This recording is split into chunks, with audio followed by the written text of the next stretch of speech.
રાજકોટમાં રામનવમી નિમિત્તે ભવ્ય શોભાયાત્રાનું આયોજન કરવામાં આવ્યું। હિન્દુ સમાજમાં આ અવસરને લઈને ભારે ઉત્સાહ જોવા મળી રહ્યો છે।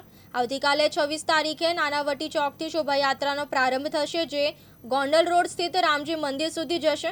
આ શોભાયાત્રા હમ સબ હિન્દુ ભાઈ ભાઈ જાત पात की करो विदाई જેવી સમરસતાની થીમ સાથે યોજાશે।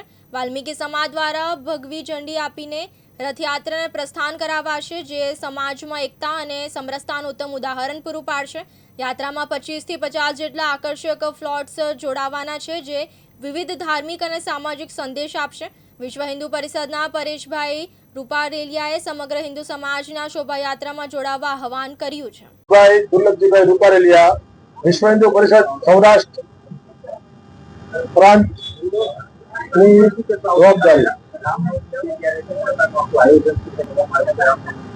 રામનવમીનું આયોજન અયોધ્યા ભગવાન શ્રી રામની તૈયારી ચાલુ છે। ભગવાન શ્રી રામ રાજકોટમાં પણ આવી રહ્યા છે, તો એને આવવાની તૈયારી માટે રાજકોટનો હિન્દુ સમાજ થનગની રહ્યો છે અને સમગ્ર હિન્દુ સમાજને આપણું આહવાન છે કે આપણી શોભાયાત્રાની જે તૈયારી થઈ રહી છે તેમાં શોભાયાત્રામાં જોડાય।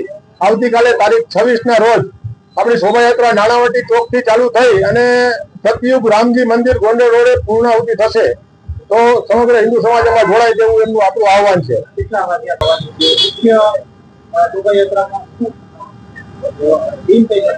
થીમ આપણી હમ સબ હિન્દુ ભાઈ ભાઈ જાત पात की करो विदाई, એટલે કે સમગ્ર હિન્દુ સમાજ એક થાય તેના માટેની આપણી થીમ છે આ વખતે। અને આપણી આ રથયાત્રાનું લીલી ઝંડી આપવા માટે આપણે વાલ્મીકી સમાજને આપણે બોલાવવાના છીએ। વાલ્મીકી સમાજ લીલી ઝંડી આપી અને સમરસતાનું ઉદાહરણ પૂરું પાડી અને રથયાત્રાને આગળ વધારશે।